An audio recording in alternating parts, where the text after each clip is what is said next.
How it happened that Mastro Cherry, carpenter, found a piece of wood that wept and laughed like a child. Centuries ago there lived a king, my little readers will say immediately. No, children, you are mistaken. Once upon a time there was a piece of wood. It was not an expensive piece of wood. Far from it. Just a common block of firewood, one of those thick, solid logs that are put on the fire in the winter to make cold rooms cozy and warm.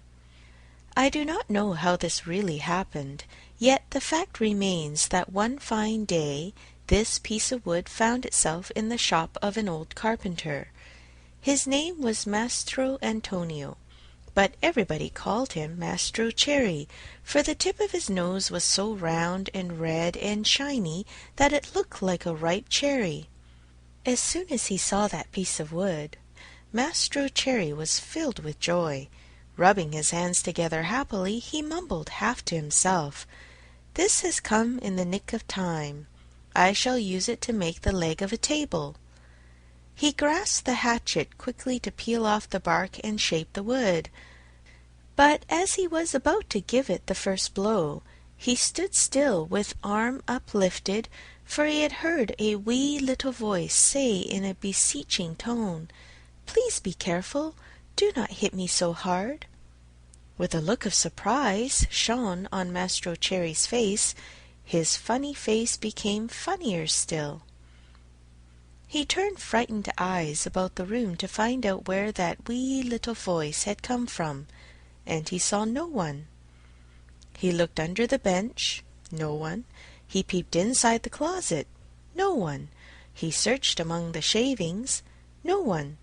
He opened the door to look up and down the street, and still no one. "Oh, I see," he said, laughing and scratching his wig. "It can easily be seen that I only thought I heard the tiny voice say the words. Well, well, to work once more."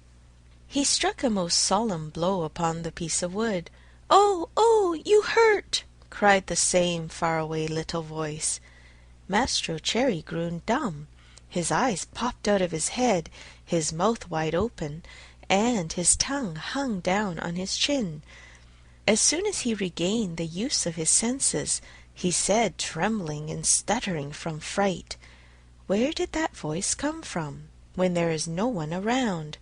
Might it be that this piece of wood has learned to weep and cry like a child? I can hardly believe it. Here it is, a piece of common firewood, good only to burn in the stove, the same as any other, yet might someone be hidden in it?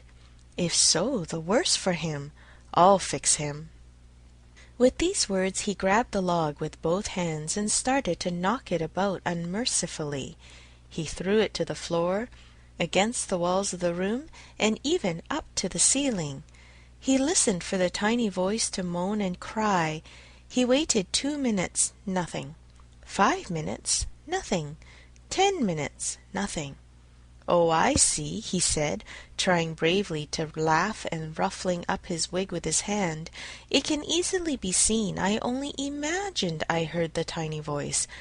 Well, well, to work once more." The poor fellow was scared half to death, so he tried to sing a gay song in order to gain courage. He set aside the hatchet and picked up the plane to make the wood smooth and even. But as he drew it to and fro, he heard the same tiny voice. This time it giggled as it spoke. "Ha ha! Stop it! Stop it! Ah ha ha! You tickle my stomach!" This time poor Mastro Cherry fell as if shot. When he opened his eyes, he found himself sitting on the floor. His face had changed. Fright had turned even the tip of his nose from red to deepest purple. End of chapter 1.